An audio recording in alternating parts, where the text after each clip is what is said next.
todos. E o tema do nosso Jornada Compliance de hoje é RH versus alta administração. Será que dá certo isso? Meu nome é Erika Lamour e eu vou conduzir você nessa jornada, no Jornada Compliance, te levando a sair do absoluto zero de conhecimento na área de compliance até ganhos de R$ 7.700 mensais atuando com compliance na prática, né? E esse tema de hoje eu quis trazer para vocês, porque tem gente que às vezes pensa que só tem uma forma certa de começar no compliance, né? Que é partindo realmente da alta direção, da alta administração, a iniciativa de se começar a implantar o compliance na empresa. Mas, na verdade, não é só esse o único caminho. É o ideal, mas há outras formas também de se começar, né? E, como eu não sei quem está me assistindo agora, se entende o que é compliance, se está já por dentro do tema, eu vou fazer alguns alinhamentos, tá? Primeiramente, o que é compliance? Compliance é um conjunto de técnicas e processos que ajudam as empresas a implantar a cultura de integridade, aliado à conformidade legal, né?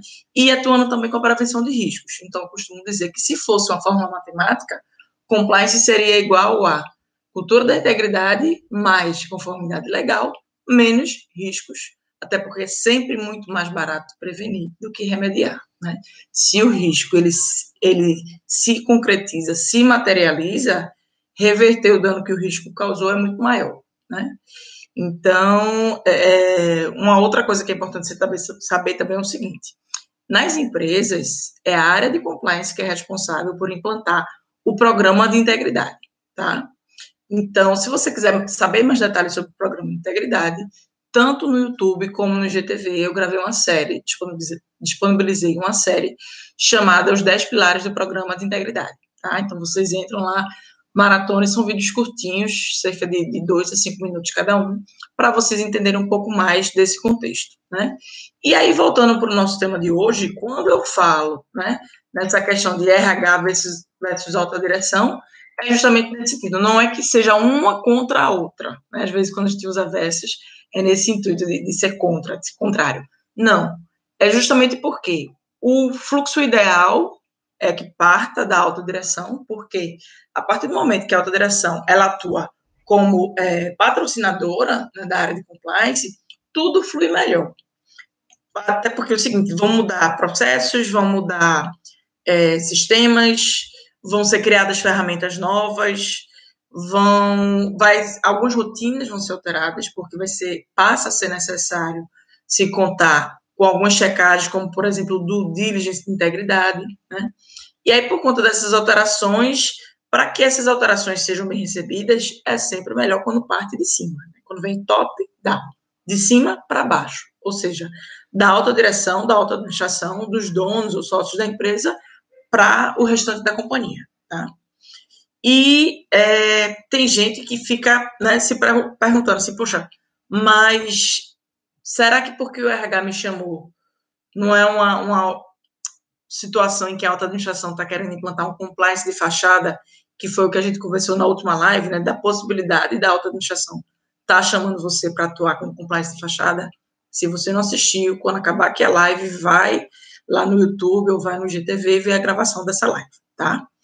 Mas é aquilo, o fato do RH ter chamado você não significa dizer que a auto-administração quer implantar um compliance de fachada, né? Você não pode achar que a auto-administração não vai apoiar o compliance ou não quer apoiar o compliance, né? Você, é aquilo, sempre precisa entender o contexto e também sempre precisa aproveitar as oportunidades. Então, por exemplo, se a gente voltar um pouquinho no tempo, o que é que a gente vai encontrar? A gente vai encontrar que lá atrás, sei lá, acho que uns 10 anos para trás, e ainda acontece em algumas empresas, né? O Código de Conduta, ele ficava sob a tutela, sob a responsabilidade da área de recursos humanos, na área de RH. E aí o que acontece? Tanto o Código de Conduta, como também o canal de denúncias, muitas vezes ficava sob a tutela, sobre a gestão da área de RH.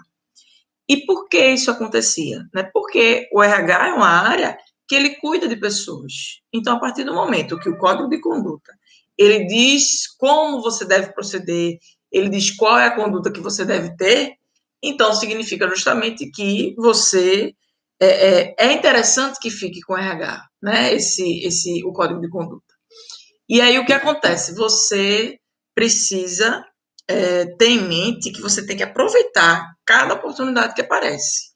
Então, por exemplo, se o RH fez o convite, não vai imaginando que é porque a auto-administração quer uma coisa de faixa, nada disso. Não viaja na maionese, tá? Aproveita a oportunidade e diz assim, poxa, tô achando meio estranho que o RH, mas vamos entender qual é, aceita e vai. Primeira coisa, tá? Segunda coisa, você tem que lembrar que o RH é uma área que é estratégica para a empresa e ela é uma área que ela interage com todas as outras áreas, né? E, além de interagir com outras áreas, ela tem uma relação direta com a alta administração. Ou seja, você começando com esse apoio, com esse suporte, com essa iniciativa do RH, você já vai começar bem. Porque aquilo, o RH, muito antes de existir a área de compliance, o RH já atuava realmente como área estratégica das empresas, né? Porque aquilo, as empresas são feitas de pessoas. Então, o RH é sim uma área estratégica, né? E é aquilo, você não sabe qual motivo levou o RH a estar realmente fazendo esse convite para você, né? Supondo, claro, que não se trate só de uma questão de recrutamento e seleção, que aí é natural que você veja a vaga partindo de uma iniciativa do RH, mas não é disso que eu estou falando. Eu estou falando justamente do RH realmente ter tido a iniciativa de contatar você e dizer assim, poxa, a gente, e aí vamos supor, se você é funcionário da empresa, o RH pode chegar e dizer assim, ô João, a gente ficou sabendo que você fez um curso de compliance, está se interessando por essa área, e a gente achou ótimo, porque a gente está precisando de um profissional de compliance aqui na empresa. Essa é uma possibilidade, né? Uma outra coisa que você tem que pensar também é o seguinte, né? Essa situação que eu comentei é numa situação, por exemplo, em que a empresa tem um código de conduta, tem um canal de denúncias e a empresa pode dizer assim, poxa, a gente precisa profissionalizar o compliance, já que agora existe uma área, né? O mercado criou uma área para isso, que é a área de compliance. Vamos deixar com um profissional de compliance o código de conduta, o canal de denúncia e todas as outras questões relacionadas ao compliance. A exemplo da própria investigação das denúncias, né? E até aproveitando, só para não esquecer, falei em investigação das denúncias, hoje a gente está liberando o e-book. Na verdade, eu acho que vai sair amanhã. Hoje a gente vai liberar para os alunos do curso, né, Compliance de Strava, que a gente sempre libera em primeira mão, no formato de edição especial. Mas amanhã a gente vai estar disponibilizando o vídeo com a gravação daqui do curso, dessa live de hoje, dessa aula de hoje. Então, no YouTube, na descrição do vídeo do YouTube, vai ter o link para você fazer o download do e-book Investigações de Denúncias, tá? Investigações corporativas. E no Insta, a gente vai colocar amanhã um link na bio, tá? Então, fica atento, não perde e tenta baixar lá o download, fazer o download do vídeo não, do e-book, certo? Outra coisa, então, eu estava dando um exemplo de situação em que o RH, ele é hoje o responsável pelo código de conduta e pelo canal de denúncia, só que ele sabe que, a partir do momento que existe uma área, ele vai dizer, opa, vamos deixar esses dois temas com a área que é especialista nisso. Até porque compliance não é feito só do código de conduta e do canal de denúncias. Tem outras tantas ferramentas que precisam ser implantadas, outros processos que precisam ser criados, processos que precisam ser modificados e até mesmo processos que precisam ser eliminados da empresa, porque eles não são legais realmente para a empresa, não são uma coisa positiva para a empresa, então precisam dessa alteração, tá?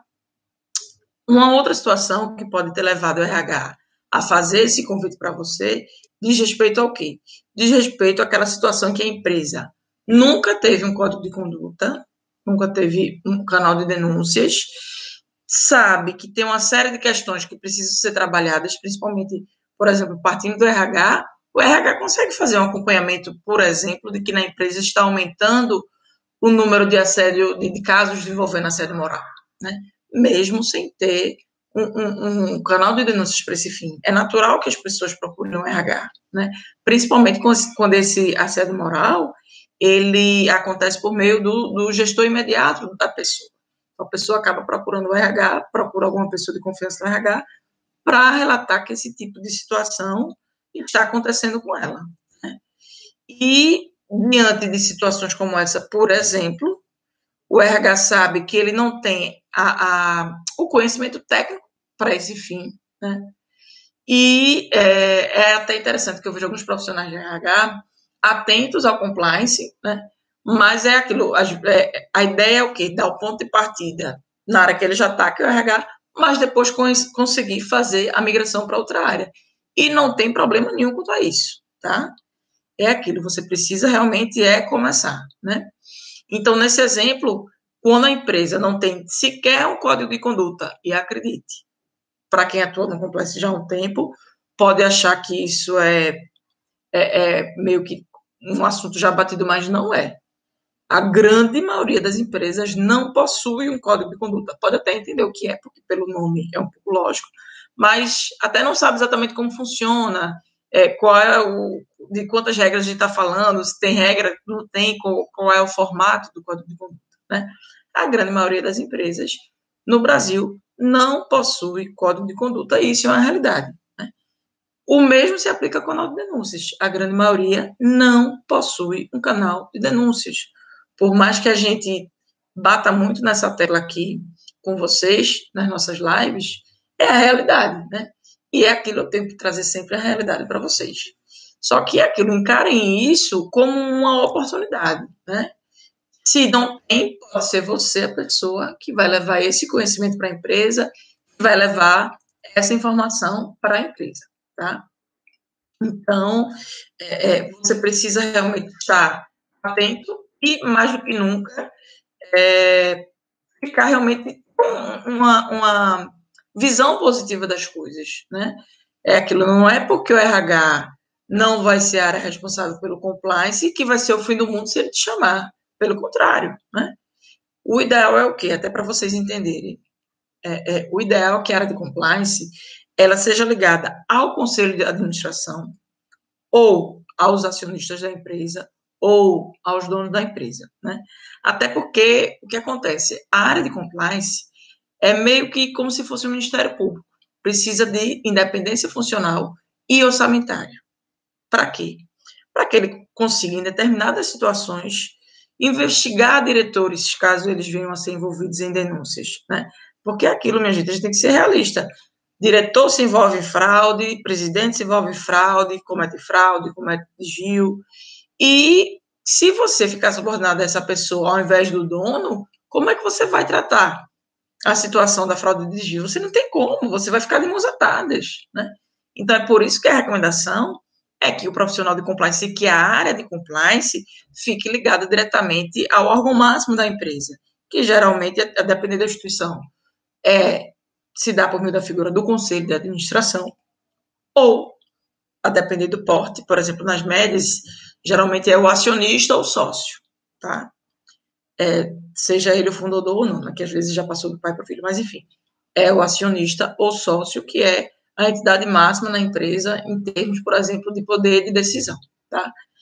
Então, como a área de compliance vai precisar implantar ferramenta, alterar rotina, alterar processo, extinguir processo, fazer uma série de mudanças que são necessárias na empresa, isso muitas vezes não é visto com bons olhos, isso é visto com uma certa resistência por parte de quem vai passar por esse processo de mudança, e é importante esse suporte de cima, né? Porque aquilo, quando vem de cima, quando vem do dono, todo mundo que tem juízo vai fazer. Ninguém vai ficar, mas eu não quero, ninguém vai nem discutir, não vai ter nem mais, né?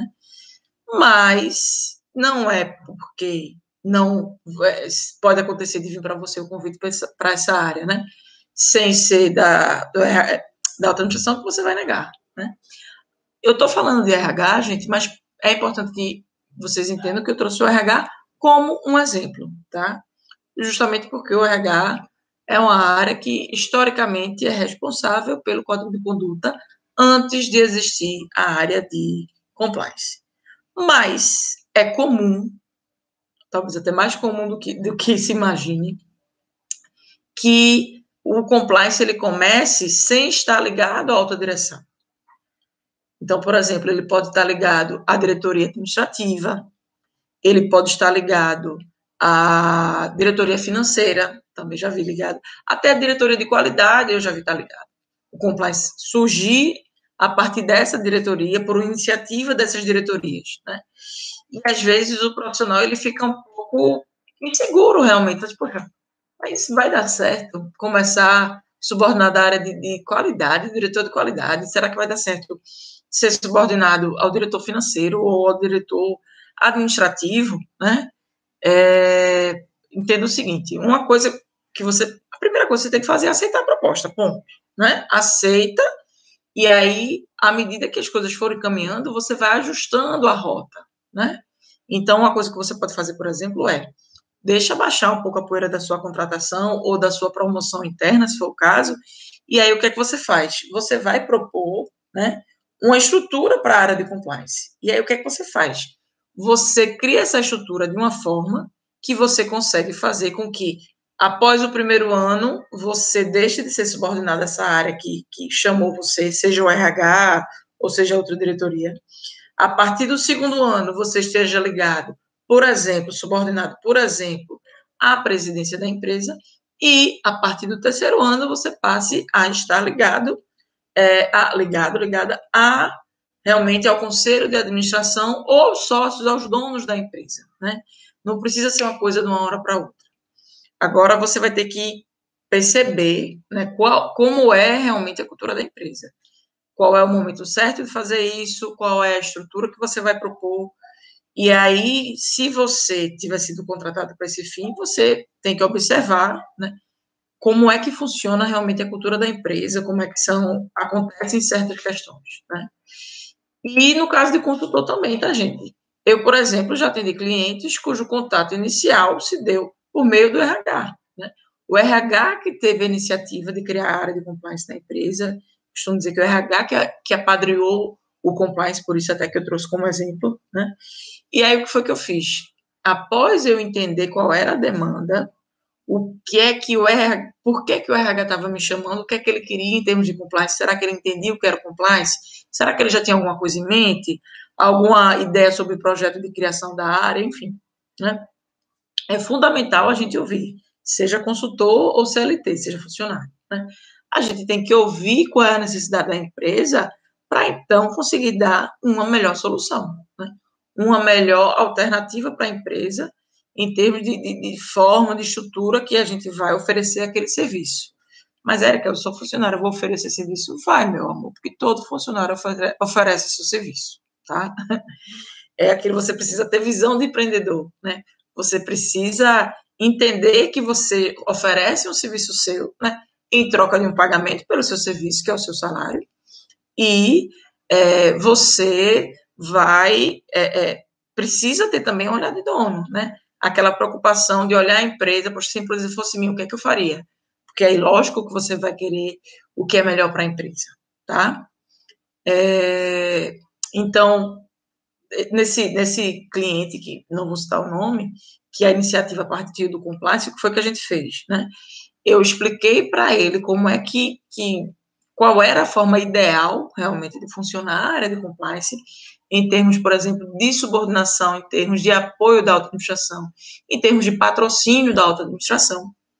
E, depois disso, a gente meio que combinou, né? Eu combinei com o RH, com o gerente de RH, para que, dentro do possível, ele tocasse no assunto junto com a auto-administração, né, no momento certo. Por que eu digo no momento certo? Quando a gente fala em consultoria de compliance, muitas vezes a gente começa executando uma série de serviços que não demandam que a empresa tenha um funcionário específico dedicado, tá? E em determinado momento a gente vai e sugere a contratação do funcionário ou, o que eu acho particularmente melhor, a promoção de algum funcionário ou a transferência de algum funcionário de uma outra área para a área de compliance. Aí, no meu caso, quando é uma pessoa que não tem expertise, eu vou e preparo essa pessoa. Faz parte do serviço de assessoria que a minha empresa fornece para os clientes, né? E, enquanto isso, na sala de justiça, enquanto não chega o momento de realmente estar treinando uma pessoa, preparando uma pessoa para assumir o cargo da pessoa responsável pelo compliance da empresa, a gente vai implantando outros serviços, realizando outros serviços, e também, nesse exemplo que eu dei, né, eu fui alinhando com o RH, e aí o que o gerente de RH fez? Cada contato que ele fazia com a alta administração sobre algum tema relacionado à compliance, ou mesmo sobre outros temas, ele começava a puxar papo de que em breve chegaria o momento de alguém ser contratado, e que é interessante que esse alguém não faça parte do RH, que é interessante que esse alguém seja subordinado diretamente à alta administração, e vai puxando o tema até chegar um momento em que se diga de forma muito clara, se explique de forma muito clara, o porquê de ser interessante, dessa importância do profissional de compliance, da área de compliance ser subordinada diretamente à alta direção, à alta administração, aos donos ou sócios da empresa, tá? Independente da estrutura, se é por meio de um conselho de administração, por meio de um comitê, que pode ser, por exemplo, o comitê de auditoria, né? Isso vai depender muito da estrutura da empresa realmente, tá? Então, quando você vai para esse tipo de situação, né? Você como CLT, você como consultor, você já é importante que você faça esse alinhamento com a área que demandou o seu serviço. Só tenha um pouquinho de cuidado para justamente ouvir a área, né? Pode ser que a área realmente tenha a intenção de você, do compliance, ficar subordinada a ela. Ok, você não vai ir contra o cliente e vai dizer assim, não, não pode, né? Ou se você for CLT, muito menos, você vai chegar e vai dizer assim, não, mas o certo não é ficar subordinado à área de RH, a uma outra diretoria. Não, você não vai ter esse tipo de postura, você não vai ser inocente a esse ponto, né? Você tem que ter jogo de cintura para encontrar a melhor forma de falar, o momento de falar, e até mesmo se é para falar. Porque é aquilo, você pode ir plantando a sementinha por meio de uma série de conversas que você faz naturalmente com a área, e aos pouquinhos você vai explicando os motivos, sem necessariamente dizer, vocês têm que fazer isso, tem que ser dessa forma, né? Vai chegar um momento em que a própria área de RH vai dizer, caramba, com essas explicações que você tem dado, agora eu entendo que faz sentido que não fique subordinado a gente, mas sim uma outra área. E essa outra área tem que ser, na verdade, os donos da empresa ou o mais alto cargo que se aproxime do acionista, né? Um conselho de administração, por exemplo, tá? E aí tem gente que pode pensar assim, né? Sim, só falando um pouquinho de time, de quando fazer isso, né? Geralmente é antes de você realmente concluir a implantação do programa de integridade como um todo, tá? Então, nesse caso, desse exemplo, desse cliente que começou com RH, foi um pouco antes da gente completar um ano de contrato, acho que tinha uns 10 meses de contrato, a gente foi e contratou uma pessoa, na verdade a gente não contratou, a gente pegou uma pessoa da casa, promoveu e eu dei o treinamento para a pessoa, preparei a pessoa. E aí já estava a conversa meio que adiantada pelo gerente de RH com os donos da empresa, e quando a gente colocou a pessoa, a gente já colocou no cronograma de uma forma que a pessoa não estava vinculada ao RH, então em momento nenhum ficou vinculada ao RH, né? Mas sim vinculado diretamente aos donos da empresa, aos sócios, certo? E aí a gente pode pensar assim, né, que sempre surge uma série de dúvidas quando a gente fala de uma situação que ela é atípica ou um pouquinho fora do contexto que a gente está acostumado, né? Então, tem gente que pode pensar assim, poxa, Érica, mas será que eu vou ter apoio da alta direção para estar implantando compliance? Será que eu vou ter o apoio que o compliance precisa, né? Será que começar assim não é começar errado? Ou ainda, será que isso não é uma forma de camuflar um compliance de fachada, ele começando pelo RH ao invés de começar pela alta direção, né? E é aquilo, na última live a gente falou sobre isso, sobre o compliance de fachada, que pode ser o intuito na sua contratação, mas você precisa ter em mente o seguinte, você não deve ir com esse raciocínio, né? você não pode se sabotar, porque isso é uma forma de você se sabotar, uma autossabotagem. Você já imaginar um monte de coisa negativa, uma série de cenários realmente que conspiram contra você, ou que é uma coisa que não vai estar certo, que não vai dar certo. Não veja a metade do copo vazia, veja sempre a metade do copo cheia. Tente ter sempre uma visão positiva das coisas. E é aquilo, não é que você não vai deixar de ser realista, nada disso. Mas, sabendo que pode acontecer um cenário positivo ou um cenário negativo, tenta visualizar que é o cenário positivo que vai acontecer, né? Eu acho que isso faz parte de uma postura positiva para que vai realmente ajudar a gente para que as coisas deem certo, né? Se você já começa pensando que vai dar errado, que é para ser um compliance de fachada, ou que o RH não vai conseguir dar o suporte que você precisa, pode ter certeza que é isso que vai acontecer, porque meio que é nisso que você está vibrando, né? Então, não perca a oportunidade de ingressar, né, no compliance, mesmo que seja através da porta do RH, né? Não tem problema nenhum começar pela porta do RH, ou pela porta da diretoria administrativa, ou pela porta da diretoria financeira, ou pela porta da diretoria de qualidade. Às vezes a gente precisa ser um pouco flexível para colher bons frutos lá na frente, né? Outro dia até um dos alunos estava comentando isso, poxa, professora, mas eles querem começar por um caminho que eu acho que não é adequado. Comece e depois você ajusta a rota, nada impede, né? É aquilo da gente aproveitar realmente as oportunidades que aparecem. Então, se a oportunidade que apareceu foi começar com RH, vai. Se foi com a diretoria financeira, vai, aceita, começa. E aos pouquinhos você vai ajustando, né? Porque é aquilo. O importante, gente, é que vocês realmente comecem, né? E, com esse exemplo que eu dei, o RH, ele vai ser um excelente aliado seu. O RH é uma área estratégica, é uma área que ela atua como o braço direito, né, dos sócios, dos acionistas. O RH, ele se relaciona com todas as áreas da empresa, então ele meio que tem uma fluidez entre as áreas, e isso pode abrir portas para você no sentido de você conseguir executar realmente o seu trabalho com uma menor resistência, porque as pessoas são resistentes à mudança, né? É da natureza humana. A gente fica, no mínimo, preocupado com o que vai vir de novidade, né? Lógico que não é todo mundo que é assim, mas a maioria das pessoas é realmente resistente à mudança, né? Então, não vá achando que é um jeitinho de começar errado, nada disso. Pense que foi uma forma que a empresa encontrou de começar, que bom que o RH teve essa iniciativa, ou qualquer outra diretoria teve essa iniciativa, aceite e deixe baixar um pouco a poeira para fazer esse ajuste de rota, né? E aí você pode pensar assim, poxa, Érica, como é esse ajuste de rota, né, que você fala? Como é que eu vou, se eu vou começar o compliance por meio de um convite da área de RH, como é que eu vou tocar isso se a gente sabe que precisa do apoio da administração? Lembre, não é porque começou com RH que não vai ter o apoio da alta administração, tá?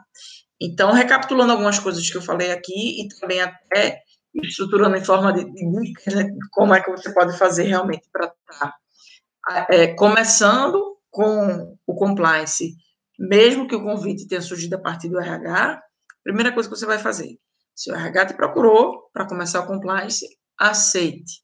Aceite e dê o seu melhor. Faça o melhor trabalho possível, para que todos fiquem realmente encantados com o trabalho que você está executando. E eu estou dizendo isso, gente, para esse exemplo, mas isso é para qualquer trabalho na vida que você fizer. Qualquer que seja a sua área de atuação, qualquer que seja o seu cargo. Tente fazer o melhor trabalho que você puder. Tente dar sempre o melhor de si, né? Eu costumo dizer que se a gente tentar sempre dar 10% a mais, lá na frente a gente vai conseguir dar o dobro. Ao invés de, ao longo de 10 meses, se todo mês você der 110%, em 10 meses, em menos de um ano, você vai ter dado 200.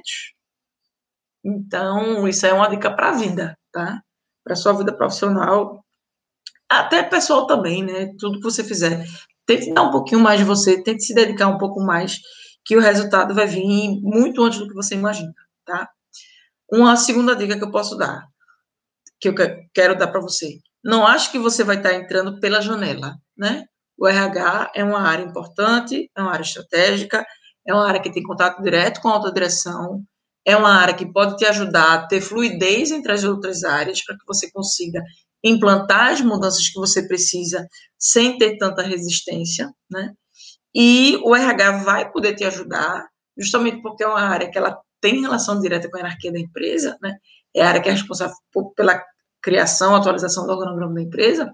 Ela tem condição de te ajudar a, no momento certo, você ter a subordinação direta com a alta direção, com a alta administração, a exemplo, por exemplo, dos donos da empresa, dos acionistas da empresa, ou do conselho de administração, tá?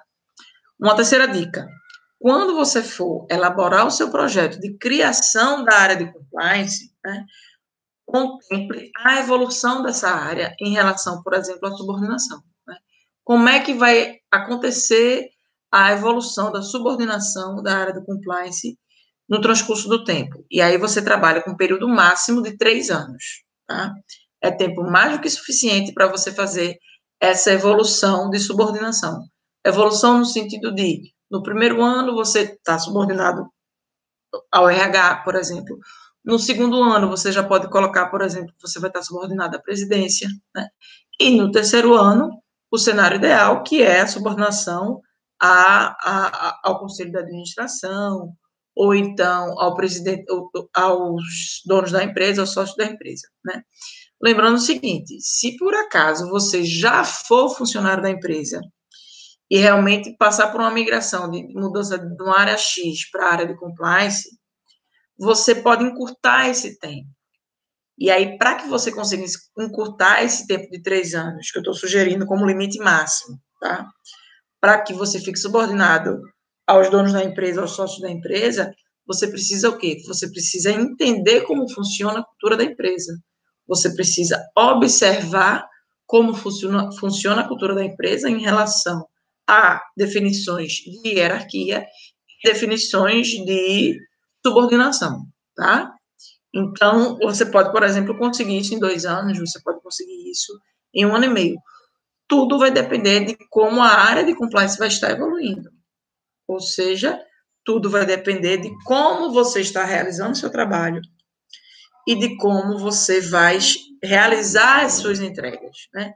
Dentro de uma série de entregas que você tem que fazer, seja de ferramentas, seja de alteração do processo, que você tem que fazer no seu trabalho, na área de compliance, você fazendo essa entrega da melhor forma possível, você pode sim conseguir encurtar o tempo em que a área vai estar subordinada ao acionista, né? Ao invés de estar subordinado ao RH, por exemplo, né? Nesse exemplo que a gente trabalhou aqui, né? Bom, para quem chegou agora, eu vi que algumas pessoas entraram agora na live. Essa live, o tema da live de hoje, né, foi sobre como você deve proceder se você receber o convite do RH ou de qualquer uma outra área que não seja da alta direção, da alta administração, para estar implantando, para criar a área de compliance dentro da empresa ou para criar o programa de integridade, né? Então, como é que você deve proceder, né? Foi esse o tema que a gente abordou hoje, que eu abordei aqui na aula de hoje. Eu sou Erika Lamour, a minha missão é ajudar você a atuar no compliance, saindo do absoluto zero de conhecimento na área de compliance até ganhos de R$ 7.700 mensais, atuando com compliance na prática. Por que R$ 7.700 mensais, Erika? Porque com esse valor, você como CLT vai conseguir uma renda de R$ 100 mil por ano, e você como consultor vai conseguir trabalhar em projetos paralelos, em clientes paralelos, e vai conseguir aumentar muito mais a sua renda. E esse valor de R$ 7.700 é uma média que o mercado paga para o cargo de analista sênior, que é um cargo que você pode estar conquistando, uma vaga que você pode estar preenchendo com os conhecimentos que a gente traz aqui nas lives. Lembrando que as lives do Jornada Compliance a gente faz sempre às segundas, quartas e sextas, às 19 horas, né? E sempre com o objetivo de trazer muito conteúdo para vocês, né? E observe o seguinte, que o conteúdo que eu trago nas lives não são conteúdos que você vai encontrar, por exemplo, em livros. Por quê? porque são situações com as quais eu me deparei no dia a dia atuando com compliance. Eu atuo com compliance desde 2014, né? E atuo com consultoria de compliance. Comecei como funcionária e depois eu abri a minha própria consultoria, que já tem 3 anos. E eu percebo que várias pessoas têm dificuldade em dar realmente esse pontapé inicial para atuar no compliance, seja como funcionário, seja como consultor. Então, por isso, eu resolvi criar o Jornada Compliance e trazer sempre muito conteúdo para vocês que vocês não vão encontrar nos livros, né? São conteúdos que eles, apesar de serem técnicos, eles são muito voltados também à questão comportamental, ao dia a dia, aos desafios que o profissional de compliance enfrenta quando ele vai implantar realmente a área de compliance. E aquilo, tanto focando naquele profissional, que pode ser um profissional que é CLT, que está querendo uma vaga nova no mercado, que está querendo mudar de área, que está querendo voltar ao mercado de trabalho, né? Às vezes a pessoa está afastada há muito tempo do mercado de trabalho, precisou cuidar dos filhos, dos pais, da família, quer voltar numa área diferente. A área de compliance é uma área extremamente rica em detalhes, extremamente interessante, é uma área que é apaixonante, porque você vai conseguir ver o resultado na prática de que você vai conseguir, por meio do compliance, melhorar o clima da empresa, você vai conseguir proporcionar um ambiente de trabalho mais saudável, no sentido de saúde mental, realmente, para os funcionários, né?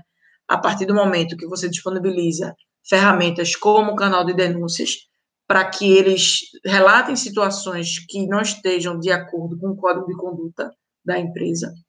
E, com isso, você vai conseguir realizar investigações das denúncias para que, então, a empresa aquelas pessoas que estão cometendo aqueles desvios em relação ao código ou desvios éticos, de fato, recebam realmente a medida disciplinar adequada àquele desvio que ela está cometendo, né? E, aproveitando, falando de investigação, esse é o tema do e-book que a gente vai estar disponibilizando hoje para os alunos do nosso curso Destrava Compliance e amanhã para as outras pessoas que participam, né, aqui das nossas lives, que participam aqui no IGTV ou no YouTube, né? Se você está assistindo pelo IGTV, assina o canal do YouTube, lembra de curtir o vídeo, né? Coloca lá o coraçãozinho e se inscreve também no canal do YouTube, o canal Érica Lamour. Ativa o sino de notificações para estar recebendo aviso de novos vídeos. Você que é do YouTube, segue também o meu perfil lá no Insta, que é o erica.lamour, ou no Face, erica.lamour, Erica com K, tá? erica.lamour.oficial, porque eu coloco conteúdos no Insta que eu não consigo colocar no YouTube, né? Então, é interessante que vocês acompanhem essas duas redes para realmente receber todo o conteúdo que eu estou disponibilizando diariamente para vocês. Todo dia tem conteúdo novo e toda segunda, quarta e sexta, às 19h, eu faço lives trazendo temas muito quentes e muito do dia a dia, né, da rotina realmente do profissional de compliance e geralmente temas que estão relacionados a desafios, a dificuldades que você pode enfrentar quando atuar na área de compliance na prática, tá bom?